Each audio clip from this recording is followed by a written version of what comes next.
Onorevole, si parlerà oggi di lavoro e di appalti. A livello nazionale comunque sta facendo parlare l'appalto del CARA di Mineo e c'è un sottosegretario del suo governo coinvolto. Cosa pensa in merito? Francamente non conosco l'argomento, come sempre io mi affido alla magistratura, quindi le leggi vanno rispettate, chi ha sbagliato deve pagare, chi è innocente verrà giudicato come innocente.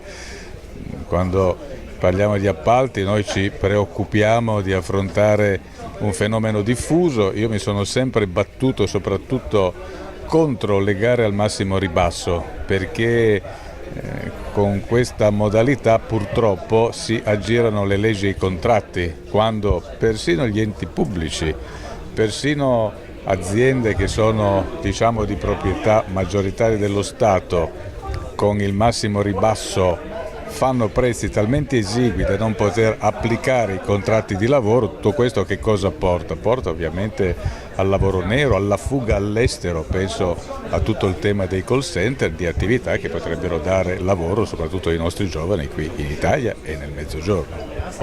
Azioni soprattutto per quanto riguarda lo sfruttamento nel campo dell'agricoltura. Penso alle leggi sul caporalato, penso alle leggi nel settore dell'edilizia dove molti extracomunitari vengono utilizzati al nero. Avevo varato una norma che vale ancora tutt'oggi, che consente di chiudere un'attività quando si scopre che almeno il 20% dei lavoratori è al nero.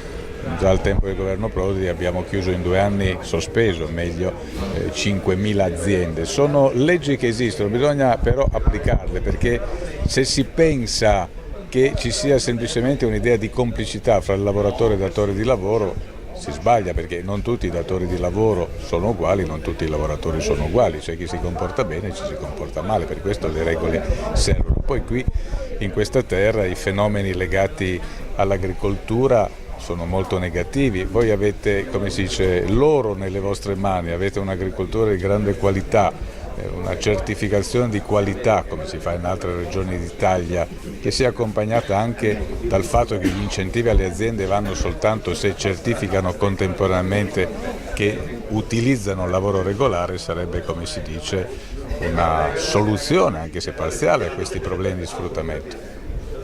Onorevole, senta, qui siamo in una regione dove i tassi di disoccupazione giovanili sono alle stelle. Crede che le riforme del governo Renzi, vedi il contratto a tutele crescenti, possano attenuare questa marea di giovani che abbandonano la Sicilia? Ma il fatto che possa riprendere l'occupazione dipende dal fatto che riprenda lo sviluppo, non bastano le regole. Ci sono dei fatti nuovi, sicuramente il semestre italiano in Europa ha in qualche modo chiesto di abbandonare l'idea del solo rigore. Mi pare che Draghi, con l'iniezione di liquidità attraverso il quantitative easing, abbia fatto un'operazione molto importante che aumenterà un po' l'inflazione, e di questo abbiamo bisogno, perché altrimenti con la deflazione c'è un avvitamento dell'economia. Abbassa lo spread, quindi pagheremo meno interessi sul debito. Già risparmiamo, credo nell'anno in corso, circa 6 miliardi che possono essere utilizzati meglio, no? Per spese produttive. C'è il prezzo del petrolio che si è abbassato, questo aiuta ovviamente le produzioni, c'è la parità euro-dollaro che aiuta le esportazioni. Se non cogliamo questa opportunità, in più c'è effettivamente il contratto a tutele crescenti, che è di straordinaria convenienza per le aziende. I licenziamenti sono più facili quando si assume a tempo indeterminato e si hanno degli incentivi. L'incentivo è quello che riguarda l'IRAP, si toglie il costo del lavoro, è quello che riguarda l'incentivo all'assunzione fino a un massimo di 8.060 euro per 3 anni per ciascun lavoratore, una bella cifra.